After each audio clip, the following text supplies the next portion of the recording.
வணக்கம். வில்வ துளசி எங்கள் குழு சார்பாக மீண்டும் ஒரு முறை உங்களுக்கு வணக்கத்தை தெரிவிச்சுக்கிறேங்க. ஒவ்வொரு வாரமும் நம்ம சேனலில் ஒவ்வொரு கோயில்கள் வெளிச்சத்துக்கு வராத கிராமத்து கோயில்களை போட்டுக்கிட்டு இருக்கோம். ஆனால் இந்த வாரம் நம்ம என்னங்க பார்க்க போகிறோம் அப்படின்னு கேட்டிங்க அப்படின்னாக்க, அருள்மிகு சுகுந்த குந்தலாம்பிகை சமேத மச்சபுரீஸ்வரர் திருக்கோயில், தேவராயன்பேட்டை. நீங்கள் கரெக்டாக கண்டுபிடிச்சிருப்பீங்க. இது மீன ராசிக்கான மிகச்சிறந்த பரிகார தலமாக விளங்குகிறதுங்க. கிட்டத்தட்ட 1200 ஆண்டுகள் பழமை வாய்ந்த இந்த திருக்கோயிலானது நமது தஞ்சை பெரிய கோயிலுக்கு முற்பட்ட காலத்தைச் சேர்ந்தது என்று வரலாற்று வல்லுநர்கள் தெரிவிக்கின்றார்கள். இந்த கோயிலில் வழிபட்டால் குலதெய்வத்தை வழிபடாததால் வந்த அனைத்து தோஷமும் விலகும் என்பது பக்தர்களின் தொன்னம்பிக்கையாக இருக்கிறது.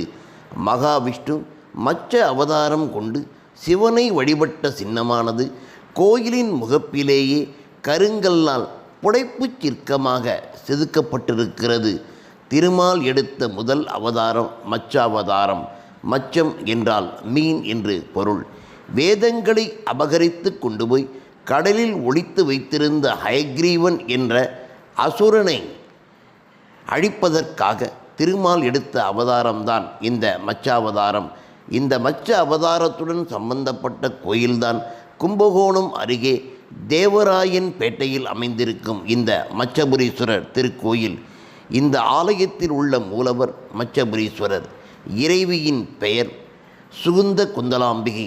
மீன் உருவில் இருந்த மகாவிஷ்ணு தன் சுய உருவத்தை அடைய இத்தலத்து சிவனை வழிபட்டதாக தல வரலாறு தெரிவிக்கிறது.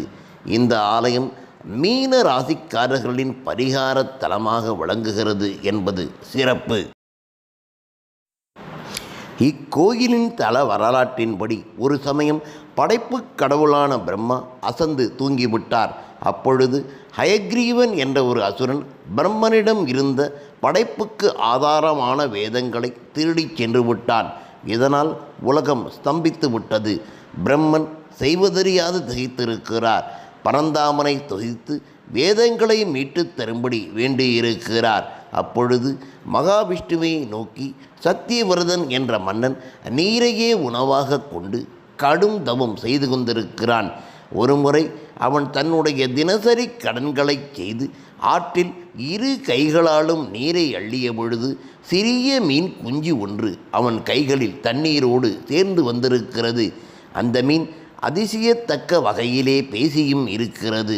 இந்த மீனானது மன்னனிடம், மன்னா, என்னை மீண்டும் நீரில் விட்டுவிடாதீர்கள், பெரிய மீன்கள் என்னை விழுங்கிவிடும் என்றிருக்கிறது.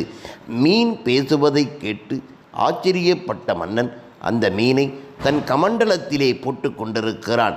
சிறிது நேரத்தில் அந்த கமண்டலம் அளவுக்கு அந்த மீனானது வளர்ந்து விட்டது. அதனால் ஒரு பெரிய பாத்திரத்தில் விட்டிருக்கிறான். அதற்கு மேலும் மீன் வளர்ந்து விட்டது. பின்னர் குளத்திலே மீனை போட என்ன அதிசயம், சிறிது நேரத்தில் குளம் அளவுக்கும் மீன் வளர்ந்து விட்டது.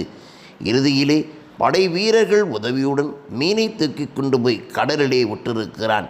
மீன் கடலளவு வளர்ந்து பிரம்மாண்டமாய் நின்றிருக்கிறது. இதை கண்ட மன்னன் தான் வழிபடும் திருமாலே இதுபோன்ற திருவிளையாடலை தன்னுடன் நடத்துவதாக அறிந்து கொண்டிருக்கிறான். பரந்தாமா, தாங்கள் இந்த உருவம் பெற்றதற்கும் என்னிடம் வந்ததற்கும் காரணம் என்ன என வினவியே. அப்பொழுது மீன் வடிவில் இருந்த மகாவிஷ்ணு, மன்னா, வருகின்ற 7வது நாளில் பிரளயம் ஏற்பட்டு உலகமே வெள்ளத்தில் மூழ்கப் போகிறது என்றும் அச்சமயம் பெரிய படகு ஒன்று இங்கே வரும். அதில் உலகில் உள்ள அனைத்து ஜீவராசிகளையும் ஏற்றிவிடு.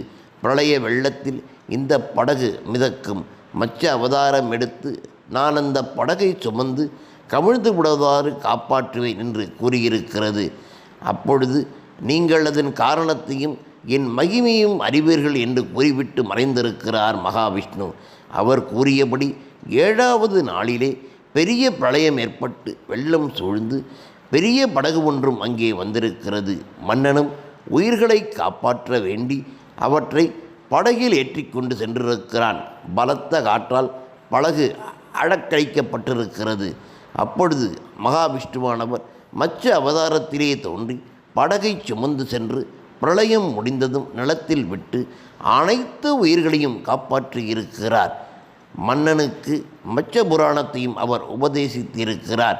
பின்னர் பரந்தாமன் வேகமாக வெள்ளத்தினுள் சென்று அரசனுடன் போரிட்டு அவனை அழித்து வேதங்களை மீட்டு பிரம்மனிடம் ஒப்படைத்திருக்கிறார். இறைவன் மீன் வடிவம் தாங்கி உலகையும் காத்து வேதங்களையும் மீட்ட பெருமையுடையது இந்த தலம். மச்ச அவதாரத்தில் இருந்து சுய உருவம் அடைய பரந்தாமன் முயற்சித்த பொழுது அசுரனை கொன்ற தோஷம் காரணமாக அவரால் சுய உருவத்தை அடைய முடியவில்லை.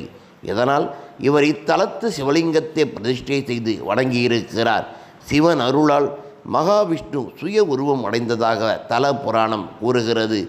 மகாவிஷ்ணுவுடன் தேவர்கள் பிரம்மா ஆகியோரும் இத்தல இறைவனை வழிபட்டு பேறு பெற்றிருக்கிறார்கள். 1200 ஆண்டுகள் பழமை வாய்ந்த இந்த கோயில் கட்டிடக்கலை சிற்பக்கலைக்கு உறைவிடமாக விளங்குகிறது. தஞ்சை பெரிய கோவிலுக்கு முற்பட்ட காலத்தைச் சேர்ந்தது. இங்கு கிட்டத்தட்ட 55 கல்வெட்டுகள் இருப்பது சிறப்பாக காணப்படுகிறது. மகாவிஷ்ணு மச்ச அவதாரம் கொண்டு சிவனை வழிபட்ட சின்னம் கோயில் முகப்பில் கருங்கல்லால் படைப்புச் சிற்பமாக செதுக்கப்பட்டிருக்கிறது என்பதை நாம் முன்னரே கூறினோம். மச்சபுரீஸ்வரர் ஆலயம் வேதங்களை மீட்ட தலம் என்பதால் கல்வி மற்றும் கலைகளில் கற்று வரும் மாணவர்கள் அவசியம் வந்து வழிபட வேண்டிய தலமான் இது. மாணவர்கள் இந்த கோயிலுக்கு வந்து மச்சபுரீஸ்வரையும் சுகுந்த குந்தலாம்பையும் வணங்கி தங்கள் பெயருக்கு அர்ச்சனை செய்து கல்வி கேள்விகளில் சிறந்து விளங்கலாம்.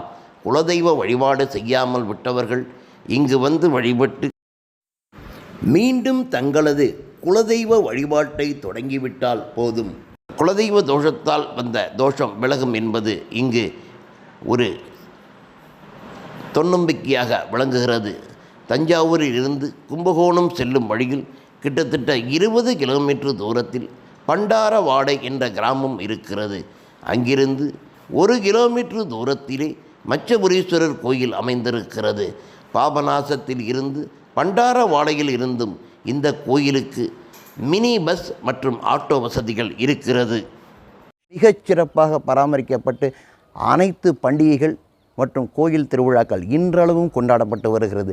இதே போல தாங்க என்னுடைய வேண்டுதல் என்னென்னா, இதே கோயில் இந்த கோயிலில் எப்படி இந்த ஊர் மக்கள் ஒன்று சேர்ந்து எப்படி அந்த திருவிழாக்களை நடத்துகிறாங்களோ அதே மாதிரி ஒவ்வொரு கிராமத்துலேயும் அவங்க ஊரில் உள்ளதை கண்டிப்பாக இந்த மாதிரி உபகாரங்கள் செய்து அந்த கோயில்களை அனைத்தையுமே வெளிச்சத்துக்கு கொண்டு வரணுங்க. ஏன் அப்படி சொல்கிறேன் அப்படின்னு கேட்டாக்க, நீ அந்த மாதிரி ஒரு கோயிலுக்கு உதவி செய்தால் போதும், உன்னுடைய ஊரானது செழிக்கும். உன்னோடது ஊர் செழிக்க ஆரம்பித்தால் நீயும் அதைவிட சிறப்பாக செழிப்பாய். இது நான் சொன்னதுங்களா, காஞ்சி மாமுனிவர் செய்தது. கண்டிப்பாக நீங்கள் இதை நான் சொன்னதாக எடுத்துக்கிட்டாலும் சரி, காஞ்சி மாமுனிவர் சொன்னதாக எடுத்துக்கிட்டாலும் சரி, அதை போன்ற கோயில்களுக்கு வெளிச்சத்துக்கு கொண்டு வாங்க. அதே போன்ற கோயில்களுக்கு செல்லுங்கள், வணங்குங்கள், வரம் பெறுங்கள். இன்னொரு கோயிலில் உங்களை சந்திக்கிறேன். ஒன்றே ஒன்று தாங்க, இந்த கோயிலோட வர்ணனை மற்றும் அனைத்தும் பிடிச்சிருந்தது அப்படின்னு சொன்னால் இதை நீங்கள் லைக் பண்ணுங்கள், ஷேர் பண்ணுங்கள் மற்றும் சப்ஸ்கிரைப் பண்ணுங்கள். நன்றி, வணக்கம்.